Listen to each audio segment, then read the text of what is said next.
Bom dia de novo, e estarei hoje novamente com vocês compartilhando alguns pensamentos sobre a vida da igreja cristã nos dias de hoje. Em João capítulo 4, versículo 23, lemos o seguinte: Mas virá o tempo, e de fato já chegou, em que os verdadeiros adoradores adorarão ao Pai em espírito e em verdade, pois são esses adoradores que o Pai procura.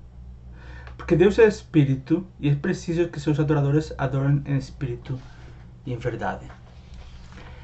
É interessante que quando nós pensamos hoje em dia na adoração cristã, nos surpreendemos que, por um lado, temos duas perspectivas. Uma é aquela que a adoração no culto está todo desenvolvido para que a pregação seja o centro. Tudo o que acontece durante o culto é para preparar a pregação e talvez depois para conseguir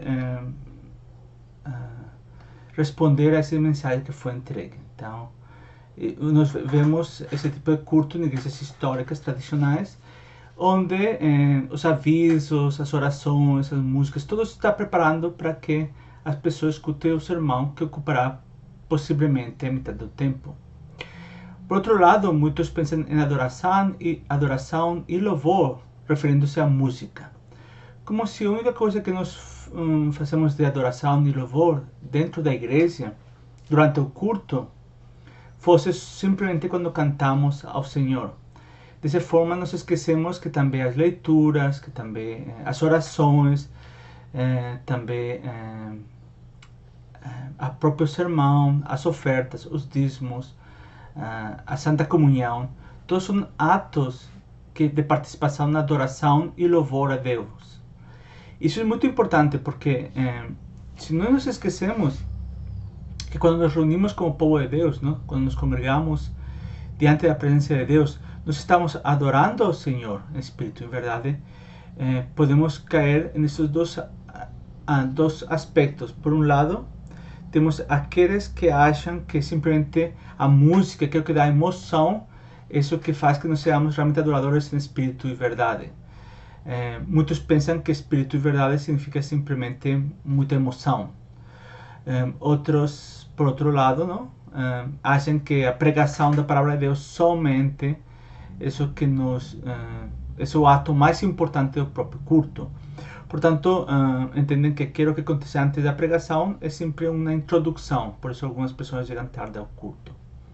Isso é muito triste porque se é importante cantar himnos, cantar cânticos contemporâneos, louvar a Deus através das músicas, também é muito importante louvar e adorar a Deus através das leituras, da proclamação da palavra, das orações uns pelos outros, da confissão do pecado, da recepção, das ofertas e dízimo, da Santa Comunhão, da bênção, inclusive da comissão que acontece no final do culto. Se nós entendemos isso, vai permitir que nós realmente não sejamos simplesmente preocupados pelas formas, se a igreja é mais contemporânea, se a igreja é mais tradicional, mas estaremos preocupados mais em nosso próprio coração, nossa própria forma em que nós actuamos e agimos. Por isso, eu gostaria de ler para vocês rapidamente, se me permitem, em 1 de Pedro, capítulo 2, versículo 5 e versículo 9, fala o seguinte: E agora vocês também se tornaram pedras vivas, para Deus utilizar na edificação da sua casa espiritual. Vocês são seus sacerdotes santos, por isso oferecerem sacrifícios espirituais agradáveis a Deus por meio de Jesus Cristo. No versículo 9 fala o seguinte: Mas vocês não são assim, pois foram escolhidos pelo próprio Deus. Vocês são sacerdotes do Rei, são santos e puros, um povo que pertence ao próprio Deus. Tudo isso para que vocês possam anunciar como Deus os chamou da escuridão para a sua maravilhosa luz. Existem duas coisas que nós como igreja estamos chamados a fazer. Por um lado é adorar, glorificar, louvar, cultuar a Deus.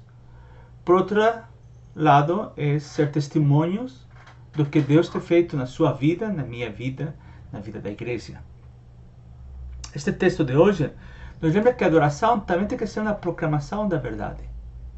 A questão que devemos perguntar é por que nos congregamos cada domingo? Por que nos congregamos através da semana? Será que nós vamos ao culto para receber alguma coisa? E se é assim, se lemos o texto de João, vemos que isso pode acontecer em qualquer lugar. Nós podemos adorar, orar, interceder, pedir, apresentar nossas súplicas diante de Deus em qualquer lugar, na nossa casa. De fato, o pastor não tem mais poder que você. O pastor, igual que você, tem os dons do Espírito. E você pode ir ao Pai através do Filho. Por isso lemos em Gálatas que falamos Abba Pai. Nós temos direito a falar Pai. Esta é a nossa necessidade. O culto realmente não é somente, ou não se vai necessariamente para pedir coisas a Deus. Nós vamos ao culto, principalmente, para glorificar e adorar a Deus. E ao mesmo tempo, como vamos adorar esse Deus? É como nos ensina em 1 de Pedro, capítulo 2, versículo 9, no final. Tudo isso para que vocês possam anunciar com Deus, como Deus os chamou da escuridão para a sua maravilhosa luz.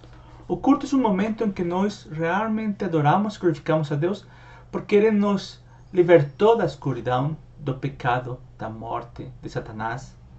E agora somos parte do reino de Deus. Agora somos sacerdotes. Agora somos puros e santos. Agora estamos no reino da luz.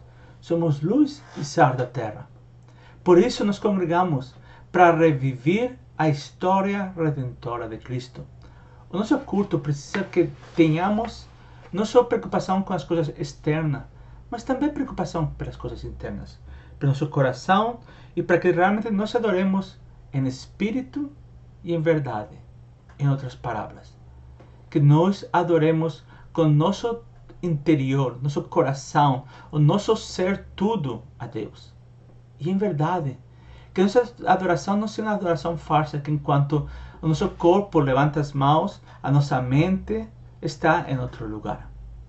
Temos que adorar a Deus por quem Deus é e não por quem nós somos. E tampouco devido a como o culto nos faz sentir.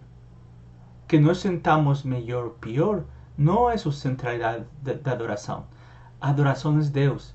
Se nós caminhamos com Deus, se nós vivimos com o Espírito, se não nos renovamos nossas forças através da palavra, através da pregação, através da Santa Comunhão, através da oração, da comunhão com os irmãos, tudo isso nos vai fortalecer. Mas para isso precisamos ser verdadeiros sacerdotes que adorem em espírito e verdade. E apresentemos nossos sacrifícios espirituais, que são a nossa adoração, nosso corpo, nossa mente, diante de Deus. Por isso, o primeiro mandamento fala: amarás a tu Senhor com todo o corpo, todas as tuas forças, toda a tua mente. E precisamos realmente fazer isso, adorar a Deus em todo momento. E assim glorificaremos o santo nome de Deus, como fala o salmista no Salmo 103, versículo 1. Se você me permite, gostaria de terminar com uma oração. Senhor, eu te peço por um novo espírito de adoração para mim mesmo e também para a minha igreja neste ano. Te peço que quando nós nos congregamos, não observemos uns aos outros, ou a música, os himnos, ou se a pregação gostamos ou não, mas preparar nosso coração, a nossa mente, o nosso corpo e as nossas forças, para que sejamos verdadeiros sacerdotes diante de Ti, que apresentamos sacrifícios vivos, para a Tua glória e a Tua honra, agora e para sempre. Amém.